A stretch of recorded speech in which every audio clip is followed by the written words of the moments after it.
Welcome once again to our amazing JNForever family on Zoom. As you all know by now, I'm Jackie Chait, Legacy Manager for JNF Victoria.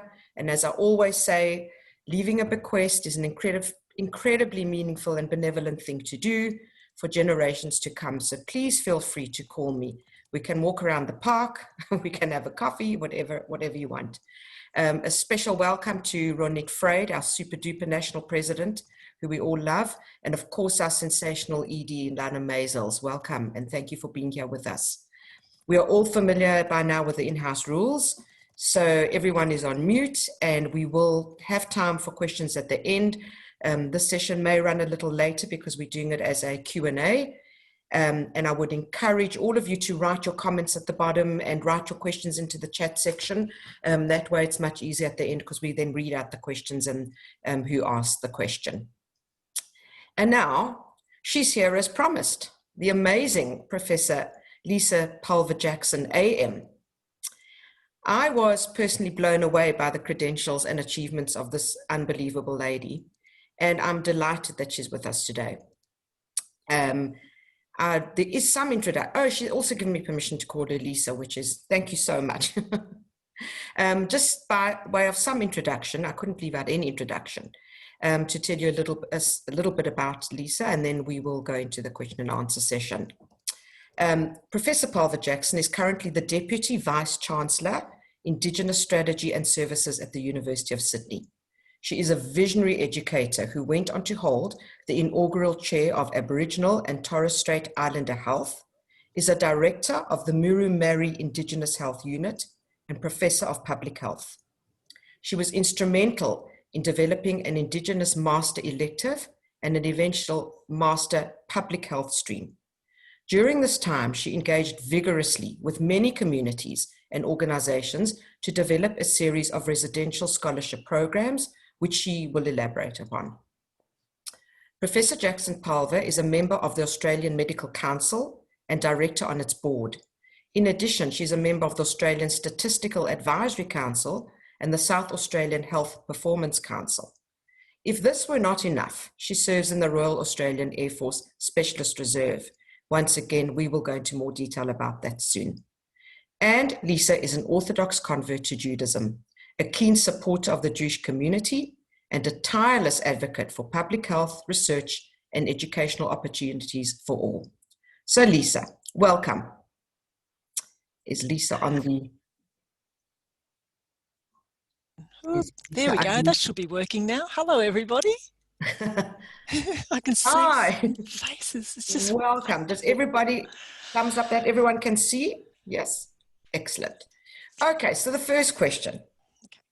Can you give us a synopsis of your early life, where you were raised, your Aboriginal ancestry, and your becoming the first person in your family to attend university?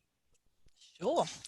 First, I have to do, as is my way, and as is a really important protocol here in Australia, is to pay respects to country. I'm coming to you from Gadigal land here in Sydney. I'm at Sydney University. I'm in our office. We have a huge, great big open plan office, and there's not very many people around, so I'm not annoying them too much with my talk, which is good. But the Gadi people have been here for way over 60,000 years, and they're named for the special grass plants that people see them. Some people call them spear trees, some people call them grass trees, but they're a particular kind of plant that looks like this, and you've probably seen them. And there are 28 species of this particular plant found across Australia, but most importantly, it's the only place in the whole wide world where these plants are. Very similarly to Aboriginal Australians, this is the only place in the whole wide world where Aboriginal Australians belong. There's no part of our country that has not been known and loved forever since the beginning of time by Aboriginal and Torres Strait Islander people. With that being said, I also honour all the places that you are coming to us from today. And I pay respects to all of your families and the marvellous, amazing and often tragic journeys that have led you to be on this beautiful country with us today. So thank you very much for the opportunity.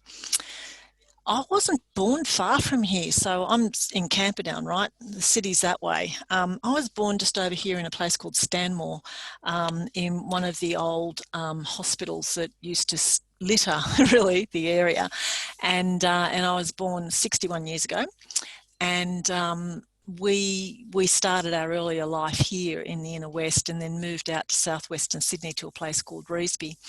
And my parents were, part of that baby boom sort of thing. My father served in World War II. My mum was a little bit younger. She lost her dad in World War II. He died fighting the Japanese up in New Guinea, and he was part of the Navy, through a merchant marine small ships program that was conducted by the US in collaboration with the Australians. So, these are people that were always, very strong with their idea of service. They were both Aboriginal people. My mum is a woman who never identified as Aboriginal. She used to say that her mum was a Maori. Her mum was in fact a Maori princess, she would say, and there would always be this wonderful story. And of course, there's no Maori blood there as far as I can tell, but in fact her mother was born third tree from the left on a small island in the beautiful Clarence River on the northern New South Wales coast. My father's people are Wiradjuri people, and so I identify as a Wiradjuri woman. That's from beautiful downtown Wagga Wagga, so I don't know if anyone's coming from that place, but it's God's own land, really. Just saying. So I grew up in southwestern Sydney, and it was a pretty ordinary home life, I have to say. My father was definitely at the effect of his war injuries. They called it shell shock in the day, PTSD we'd call it today. He got a job along with many other service people, working as a fitter and turner.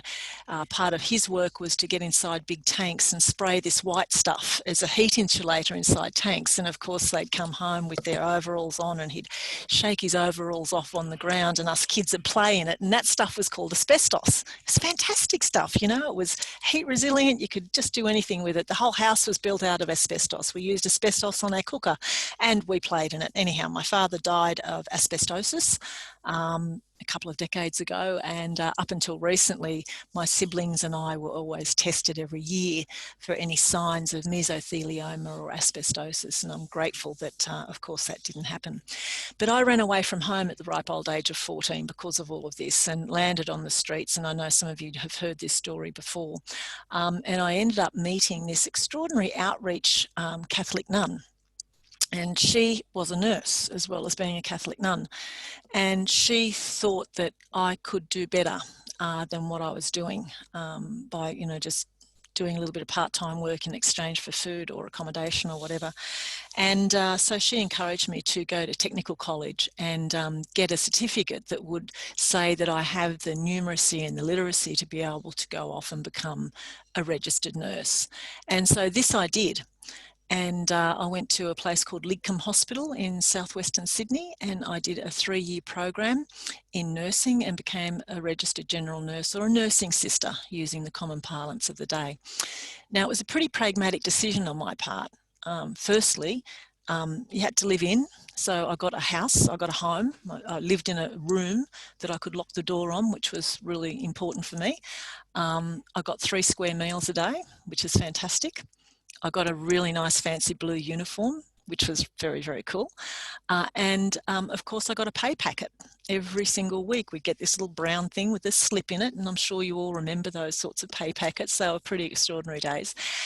And at the end of 3 years, I got a certificate. It said I was a registered general nurse, list A, and that really was my ticket to the world. And by Jove, I've certainly taken advantage of it, that's for sure. That early education makes all the difference in the world. But it took a long time before I ended up at university. I've always been a bit of a creative, so I did a bit of artwork. I worked as a screen printer. I worked as a seamstress and a fabric cutter, a pattern maker, dancing around, and occasionally doing nursing. I didn't want to be a nurse forever. I really felt I wanted to explore other parts of my world and my life. And I went into nursing because of sheer pragmatism and because of the encouragement of this extraordinary nursing nun called Alice. So I ended up writing a long letter to the University of Sydney, and I said, I'd like to do medicine. I want to come and talk to you about becoming a doctor. I had some sort of idea to become a brain surgeon. I didn't really know what that meant, but anyhow, I knew you had to be a doctor first. So I wrote to Sydney University, and by some miracle they thought, oh, this one's got a bit of pluck, we'll get her in. And so I started medical school in 1992 as a mature age student, and I was the only Koori in the class. And there were 200 odd students, and all of these kids were like really, really, really, really intelligent. They like 100% in their HSC exams, or 99.99, like just the extraordinary top. And then there's a bunch of mature age people, us old people, 30-somethings, at the back of the room just thinking, how are we going to cope with all of these smart kids? They already read everything. They knew exactly how they were going to get through first year, and most of us were saying, what do you mean we've got 4 assignments due on the same day, and that day is in 3 weeks' time? Most of us were busy trying to look after families, work enough shifts to pay the rent, and do this crazy thing called medicine. So nonetheless, I moved out of medicine, and I finished the preclinical years, and just needed to defer. I had some family obligations. Had to look after a couple of kids from my brother, and just wasn't going to be a useful thing for me to finish. So then I went into a master's degree program, and I thought I'd died and gone to heaven. Public health is my home, and ended up doing a PhD in medicine, and went on to do a number of other qualifications. Joined the Air Force, absolutely committed to service to country.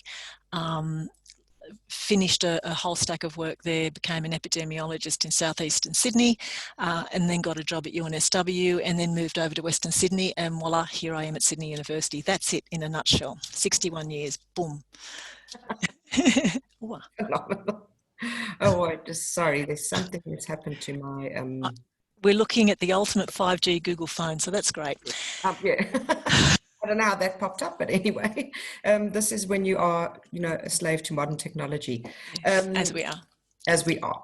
The next question. So you then became the first known Aboriginal person to achieve a doctorate in medicine. Yep.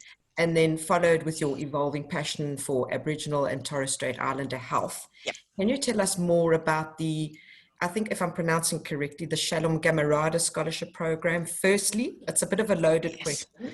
And then about your about your many other appointments, positions, and committees you're currently involved with, because there are so many. There are so many. Do you ever sleep? That's what I'd really like to know.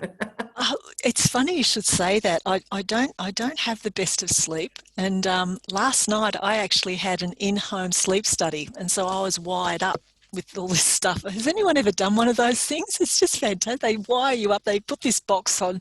You look really strange getting an Uber home, I tell you, because they just wonder whether you're an escapee or something, like I'm undergoing a medical experiment here. So yes, I do sleep, but not as well as I should, just getting tested. So Shalom Gamarada is one of the passions of my life.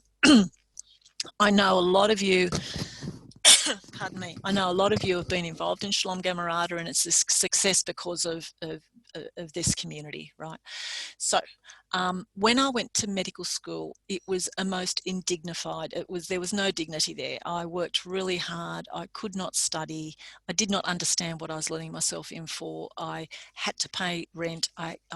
I lived on rice for long periods of time, like it was a really tough time. And it was my nursing that allowed me to pull quite a lot of night shifts to be able to maintain myself, because there was no other way you could live as a mature age student. No one was going to give an old girl like me a scholarship. That wasn't going to happen. And there were none available anyhow. And so I was not surprisingly failing. And it was a really embarrassing time at uni.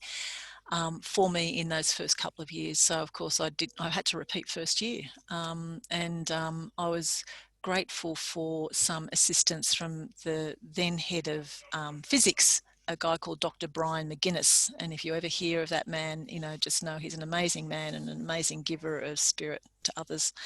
And so he helped me with some of the numeracy stuff and physics, and I fell in love with physics and ended up staying on at university and doing some additional physics work actually. But it was a terrible time. and the decisions I had to make about family or my career, you know, were very real. So when I got to UNSW, there was a student doing medicine, and I just, you know, I don't know, you know how sometimes you have this radar and you go, that person's just like me, but I couldn't really put my finger on it. She was looking after siblings, she was living in a hostel, and she was doing it really tough. And I thought, wow. And she was flunking. And this was a really smart kid, you know, she did really well in high school despite her family circumstances, and she didn't go to a high school in Sydney. She was a rural kid. And a group of us started passing the hat around to try and, you know, make sure that she ate properly, that the siblings were okay, and that was not sustainable. So I knocked on the door of a number of colleges and of course got turned away. And then one day I was doing a talk for the Board of Deputies here in Darlinghurst, that way. And it was amazing because, you know, I just was asked to share my story. I was on the same stage as Warren Mundine. There were a few other people there. It was a fantastic evening. And I shared a little bit of the story that I had through medicine, and shared the story of this young lass who was, you know, just encountering some real difficulties. And, you know, if any of you fellas have any insights into what we could do, a woman called Alona Lee came up to me straight after and said, hello, my name's Alona Lee.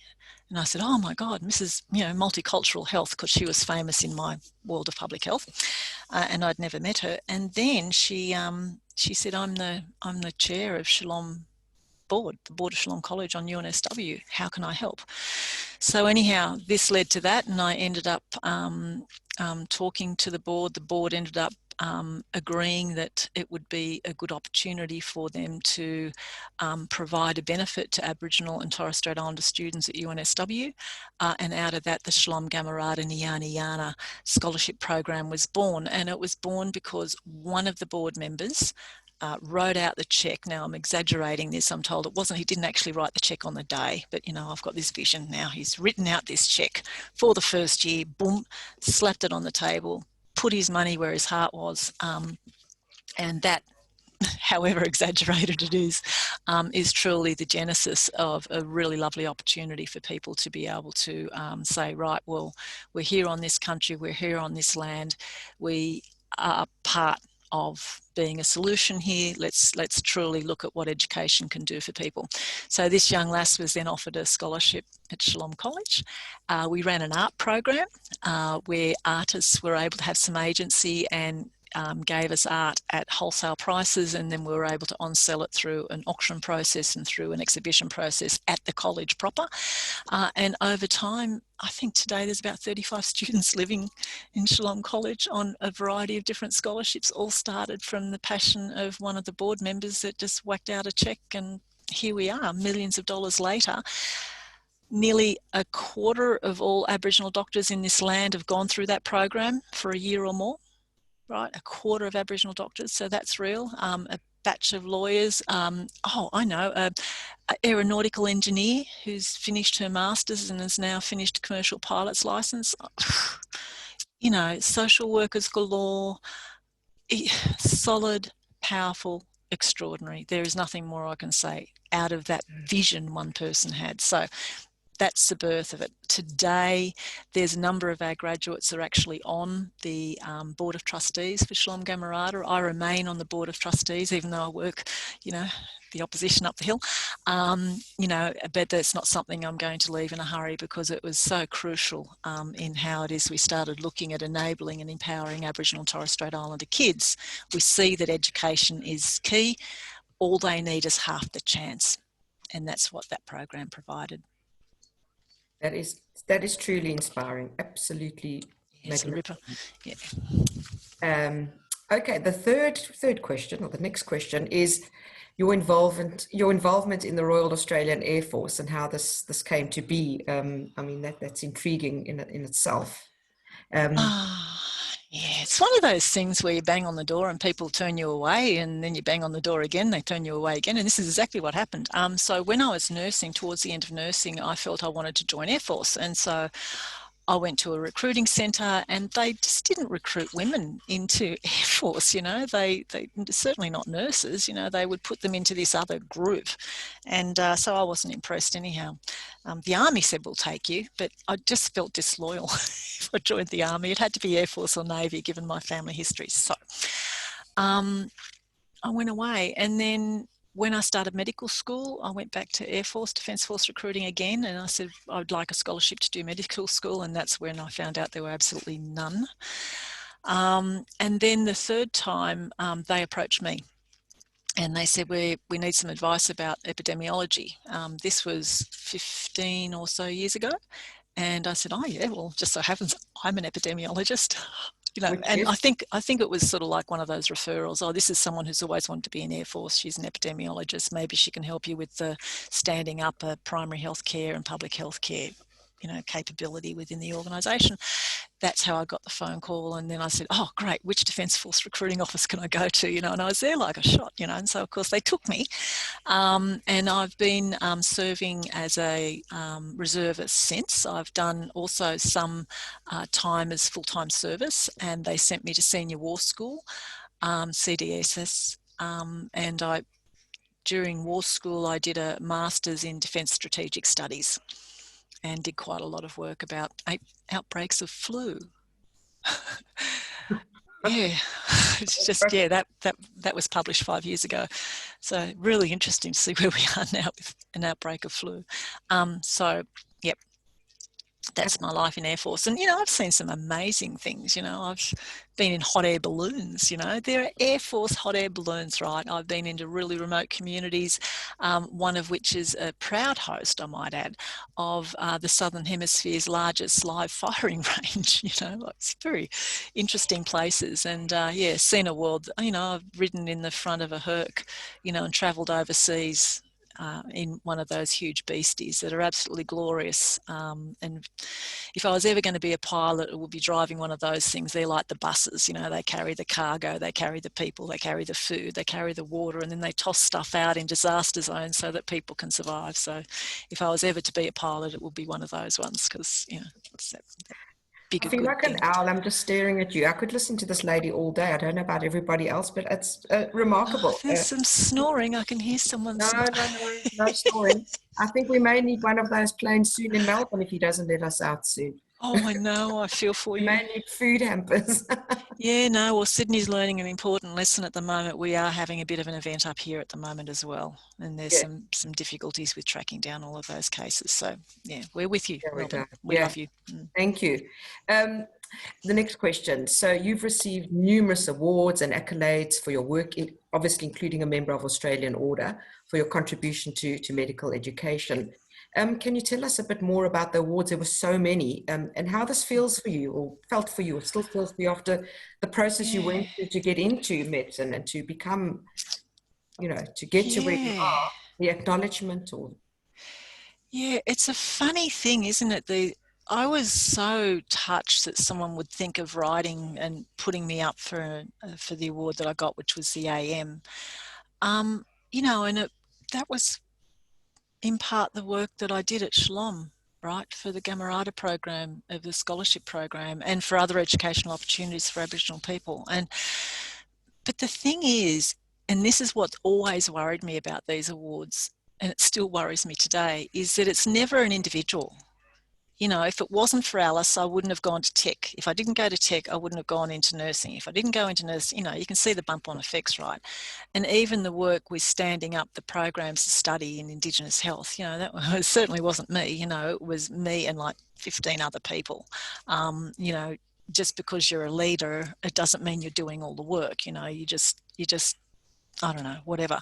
So I think one of the things that always has to be recognised with these awards is that it's never an individual, it's always a large group, and it's usually not just the group now, there's also a history to how those opportunities were there. And that's one of the things that I say to people is that if you see an opportunity and if it makes you feel uncomfortable because you're worried about stretching yourself, then by all means take it, it's made for you. Right, and so I suppose that's one of the things I've always been blessed to have, is that I've been able to witness a number of opportunities that are there, and I've taken a step, no matter how nerve-wracking it is, and been able to avail myself of that and bring others with me. You know, I'm blessed to have a group of people I've now worked with for well over 20 years. We've published book chapters together, we've published papers, we've done research, and we're a blended team. You know, we've got Americans, we have Australians, we have Aboriginal people, we've got Torres Strait Islanders, we've got Navajo Indian and Maori from New Zealand, all on these teams, and we've been very, very tight for decades now. And so it's like that shared thing. So I think the thing with awards is that, you know, you might be forced to point at someone and say, that's the person, you know, who did the good. But at the end of the day, they're never alone. And it's disingenuous for someone to say, yes, I did this, you know. Because most of the time we didn't.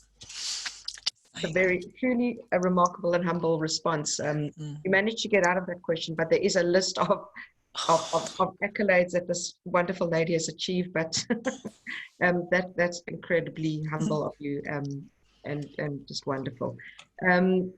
So you later met and married Mark Pulver, a non-observant Jewish lovely man, and you converted to Judaism in 2004.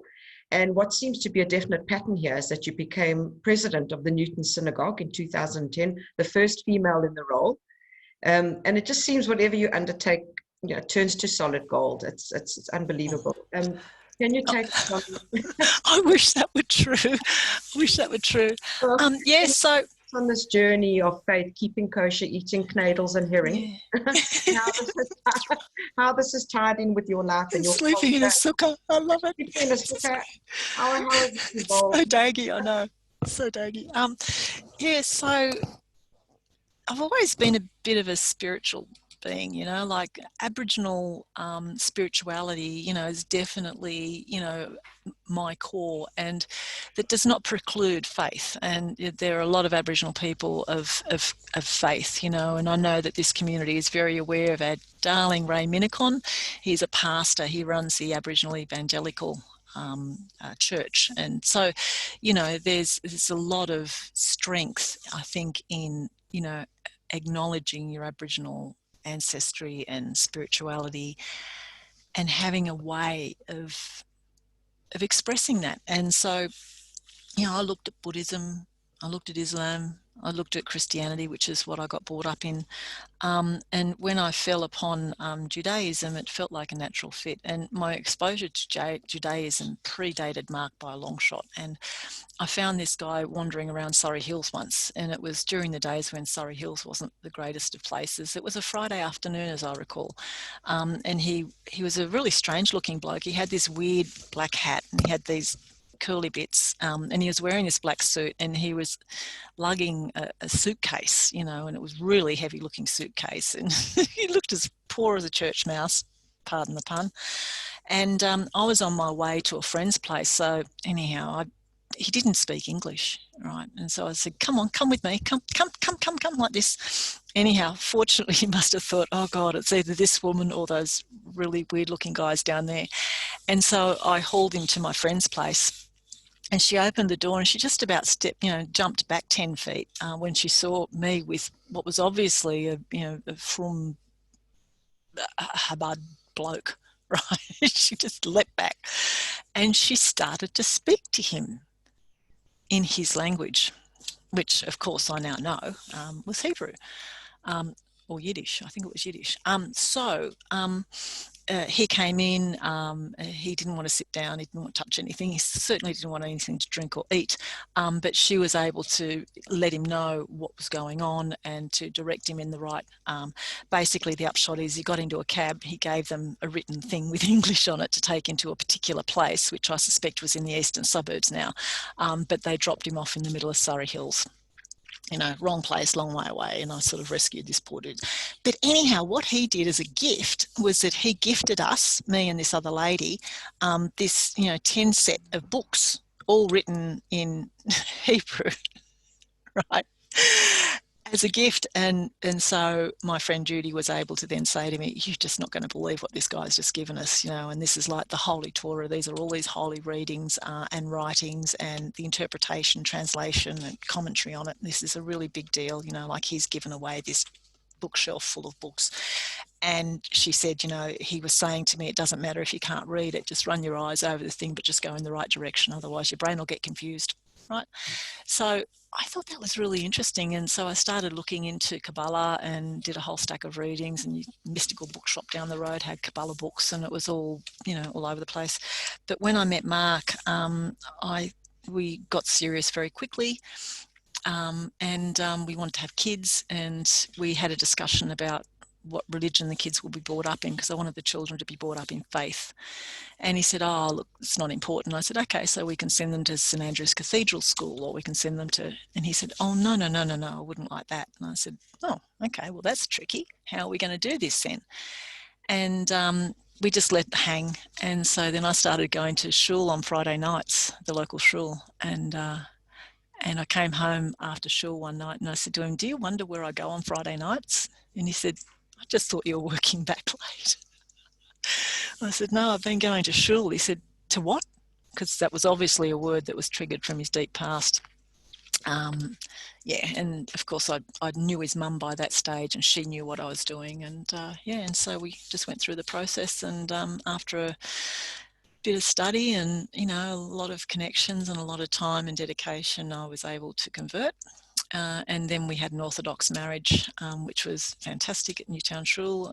Rabbi Levi Selvin was our officiating rabbi, and it was just brilliant. And then, of course, he left, and we went through other rabbis, and, you know, I moved from Newtown and went over to the Great Synagogue, and I'm a very proud member of our city synagogue now. So, yeah, that's the Jewish journey.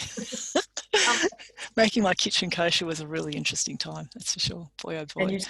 Oh, wow, that's amazing. Yes, that's a tough one. It's there's so many rules and regulations. Yeah, but it's easy once you got separate sides. It really suddenly becomes a lot easier.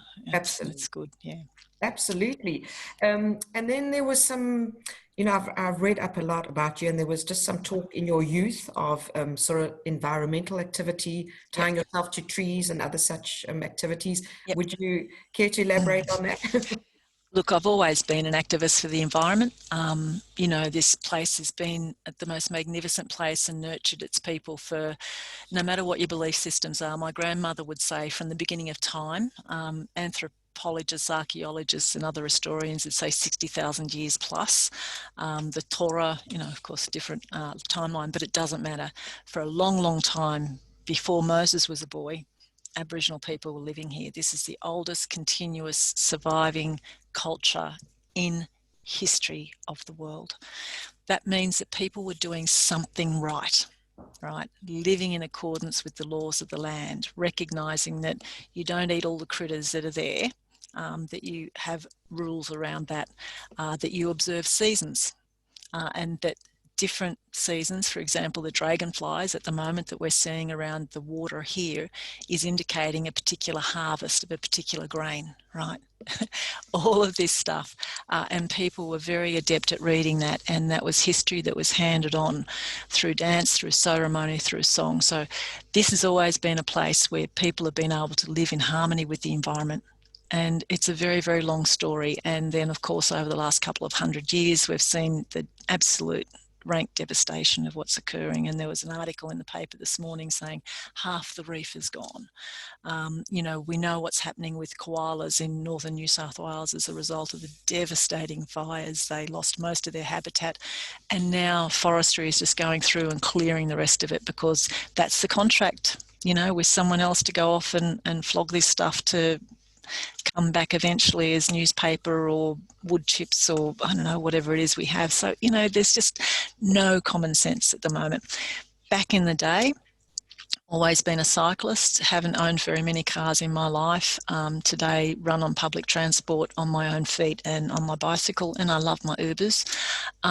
You know, so, you know, you make pragmatic decisions, don't you, really, when you're younger? And so I was really impassioned about Franklin River. Tasmania had lots and lots of dams and lots of hydro, fantastic system. Did they need more?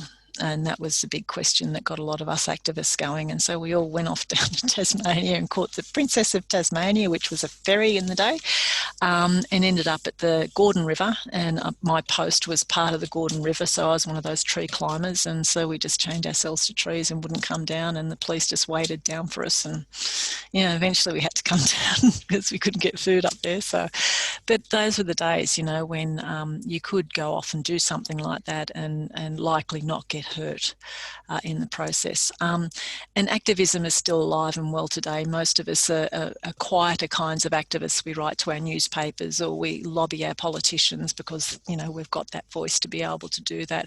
But at the same time, I'm not shy about getting out on the streets and being very clear about things that I see are unjust and wrong. One of the things I'm looking at the moment in my world is around the student fee issue. Student fees are highly inequitable.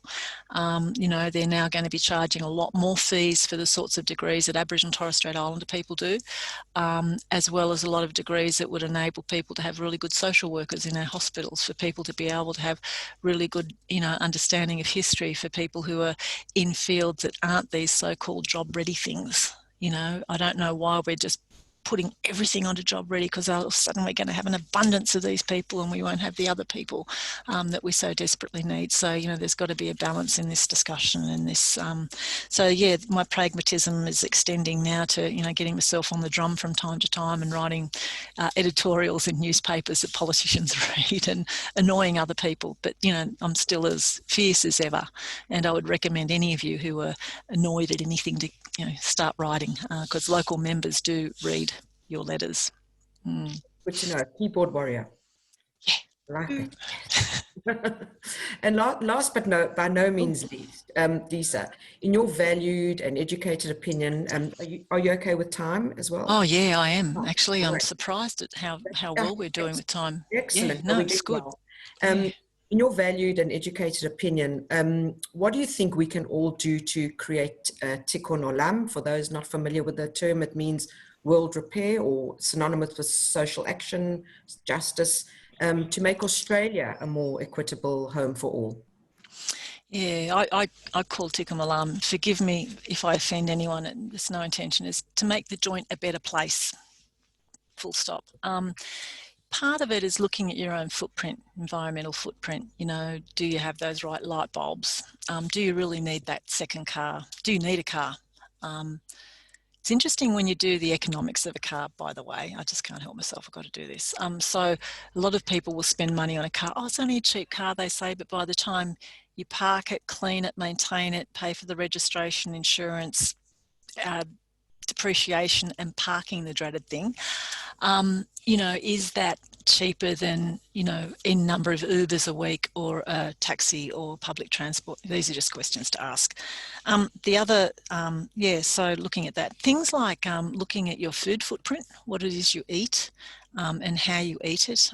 We know that there's a lot of data now on big animals, and eating a lot of meat is not so good for the human body, and it's certainly not as good as it could be for the land. And I'm not an advocate for saying don't ever eat meat. I'm an advocate for saying you're probably eating a bit too much if you do eat meat, and that's the general way of most Australians.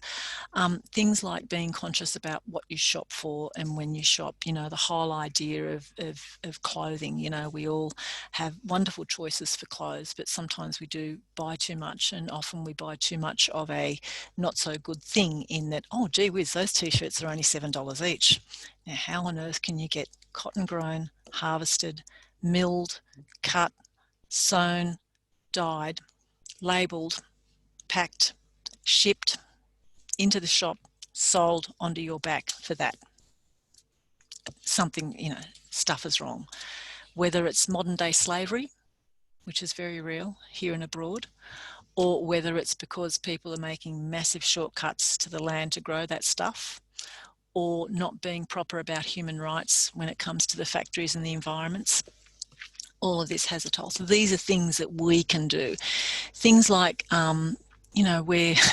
we're putting in some new tanks under our house. So we live on Sydney water. Sydney water, by the way, is one of the best waters in the whole wide world. We're very lucky with the water that we have. And it's not ever charged like Melbourne water or Adelaide water. It's never charged at true cost, right? And, you know, we flush a lot of that down the chut.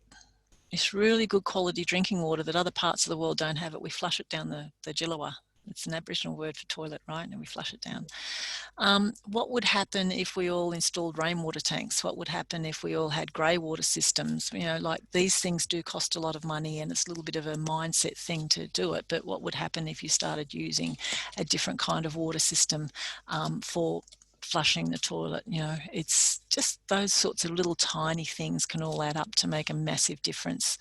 You know, paper reuse, you know, we take our own plastic bags to the shop and our own containers to put food into. It's all that stuff that most of us are really conscious of. And I think we just need to, you know, keep the pressure on. You know, the utilisation of public transport at the moment during COVID is very, very low, which is unfortunate. But, you know, honestly, if you wear a mask and if you have your good hygiene, if you don't touch much, if you can cope with public transport, I would still recommend it. You know, there's all of these things that we can be doing. You look up in the sky now and it's really clear. You can get on the top of this building. We can see all the way out to the Blue Mountains. You haven't been able to see out to the Blue Mountains for years, you know, probably decades. You know, I can look over this way and I can see Botany Bay. Right now I can see Botany Bay. I haven't ever seen that from here, you know. So the air is clearing, you know, the airport's really quiet. I live under the flight path and I don't know what I'm going to do when it all gets noisy again. But, you know, things like assessing how much air travel you do, you know, do you really need to do that extra air travel? And this is not about not seeing families and stuff, but we've had a bit of a reset environmentally at the moment. You know, we had the terrible fires, we had the terrible drought, we had the terrible smoke, and now we've got the terrible COVID. And all of these things has given us a picture of how rotten the environment can be through air quality, all the way through to now. Air quality means something different to us. So, you know, there's things that we can do and choices that we can make that I think can make a big, big difference when we do it as a collective. Absolutely. Oh, amazing. Absolutely on point. And I think you've given everybody so much to think about and so much to be aware of, and so much you've taught us so much in such a short period of time. Oh, I don't know. I'm blown away. I'll just see there are some questions. So Okay. what I'll do is I've read most of them. The one question, most of the comments coming up are that you are an inspiration, kola kavod, you are wonderful, you're marvelous. I don't know if you can see them there yourself, but mostly they are just comments of absolute being in awe. So young. And so young. It's the camera. I've got it on that little soft thing. You can put a little soft thing on your Zoom, everybody. Have a look at preferences. You make it soft and then guess what? You look young. Oh no, you've got that skin. The one question that was asked was, are you still in touch with your family, your Yeah, that's a really good question. Oh, boy, it was a tough journey, I tell you, because when I left home, it was absolutely not. My father was, during one of his more florid episodes of psychosis, he got a shotgun out and, you know, and so I was bolting up the road as this thing whizzed past. So, of course, I didn't want to see him. We were abused as children, and as much as I knew my mother was also a victim, as a young woman, I blamed her as well as him, as well as others that were in the household that abused my sister and I. But interestingly, when I was about 30, I'd done quite a lot of work on myself, you know, all those personal development courses that you could enroll in the day.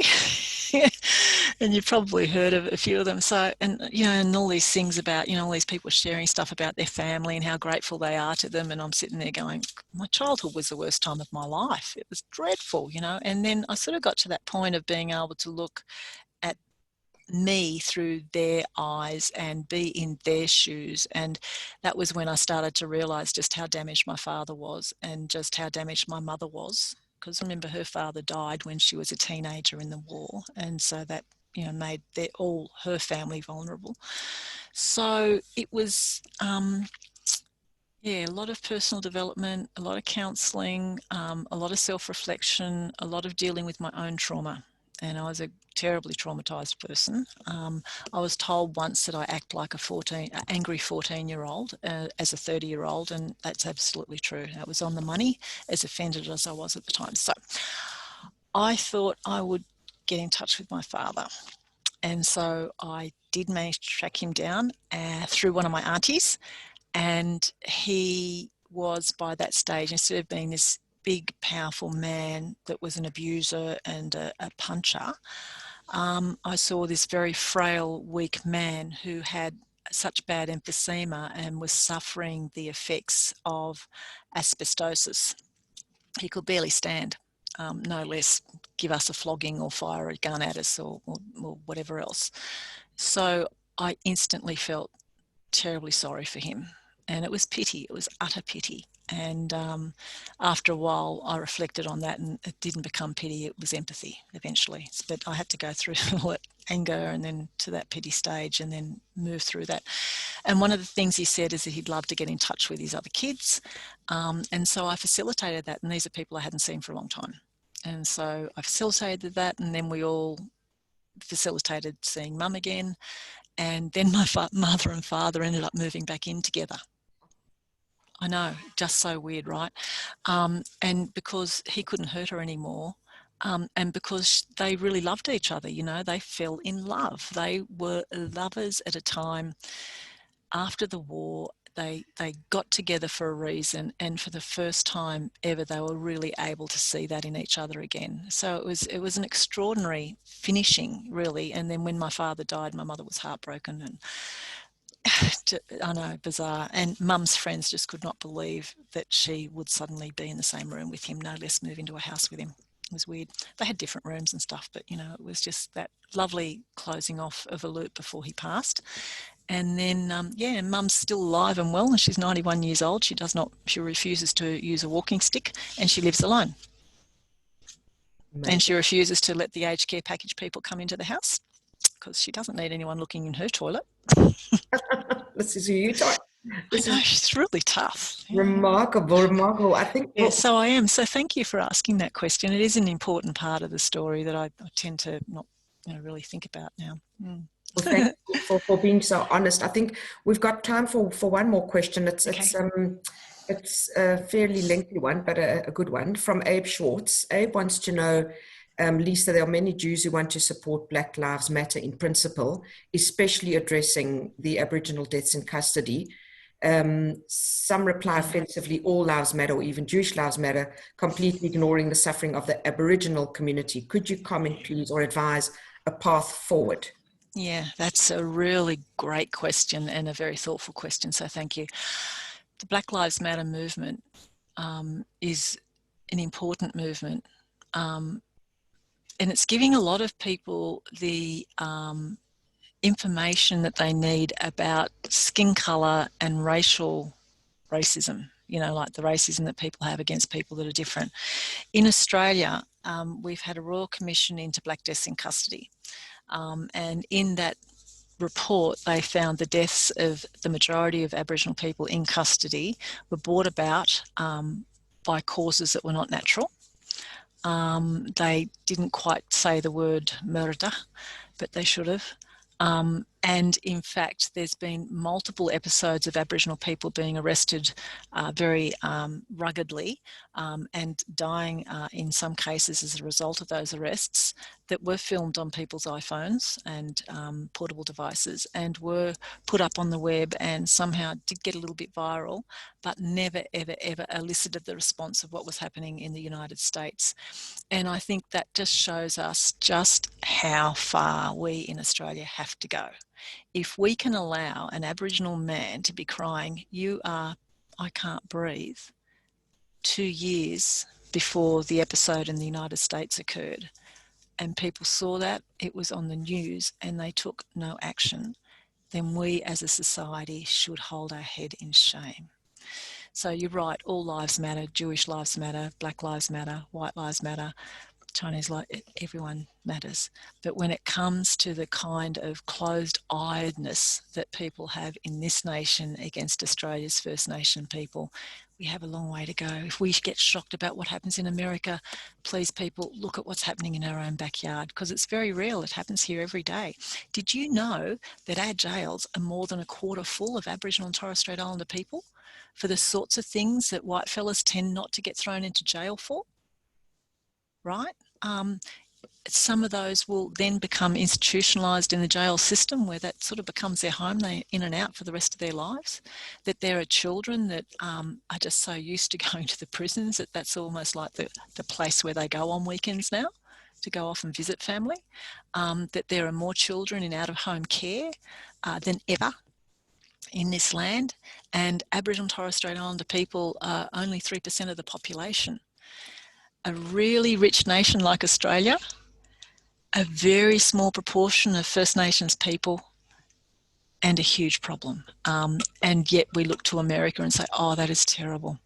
So, you know, I think it's really important. I think this community more than ever, you know, you guys are so sensitive to discrimination, as you should be, that, you know, we haven't been able to get this far in this nation without Jews. There's absolutely no doubt about that. You know, and I think this is also an important thing to recognise, that what happens in our own backyard, we can't keep our eyes closed anymore.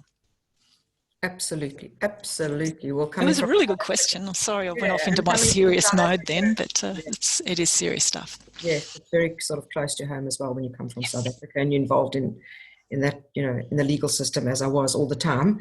But anyway, that was absolutely incredibly wonderful. I would like to call upon our Chair, Bella, to do the vote of thanks. And let me just find her. Bella? Where is she? There's Bella. Unmute yourself, Bella. Oh, there she is. Hello. Yes. Grandma. Here I am. I'm doing grandma duties as well.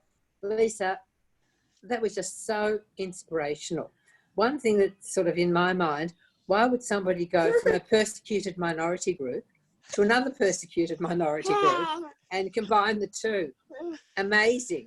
I love that question. I get asked that a lot. So, like, what, being in one tribe isn't enough already? So, yeah, no, like everyone says that. So thank you for that. Yes, absolutely. I didn't join the Jewish nation because of the persecution. I joined it because of very, very many different reasons. But thank you for that. I'm sure, but what a choice. And more power to you for making that choice. Your journey, that complete circle, it's just inspirational. You've been very modest in saying, well, it wasn't me, it was other people. But we know that it always comes from the leadership, from the head. And without the head, there is no tail. So all I can say is congratulations on all you've done. And I think we have learnt a lot about our footprints, about what we need and don't need, because we always look at things and think, oh, I need that. No, it's not. I want it. Yes. And 5 minutes later, I've forgotten it. Yes. So you've really given us so much to think about, and so pragmatic and such incredible judgment. And I give you higher than an AM. So, Lisa, thank you so much for all you've done for the Indigenous community, for the Jewish community, and for society in general. And thank you for agreeing to represent us at JNF. For these very important talks. I do have one more plug, though. Am I allowed to give one more plug? Absolutely. I meant to say that with Tikka Malam, right? So, have you ever heard of Bruce Pascoe? No. He's a bloke that wrote a book called Dark Emu. And he's also done a Dark Emu kids book as well. So for those of you with grannies, go out and get it. But this is not a plug for Bruce as such. He is a man that wrote about early agriculture in Australia, and that started 20,000 years ago.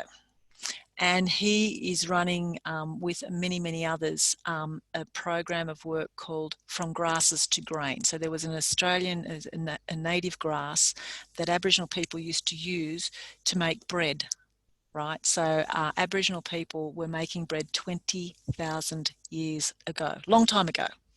Right? No matter how you want to say it, a long time ago. Anyhow, Bruce is doing a free webinar on Monday at 12 midday. So if any of you would like to log into that, I might just pop the details, if you like, into the messages there to everybody. Yes. You need to book in and they'll send you a special link. Right, so you need to book in beforehand. Don't wait until 2 minutes beforehand to book in, right? But you're more than welcome.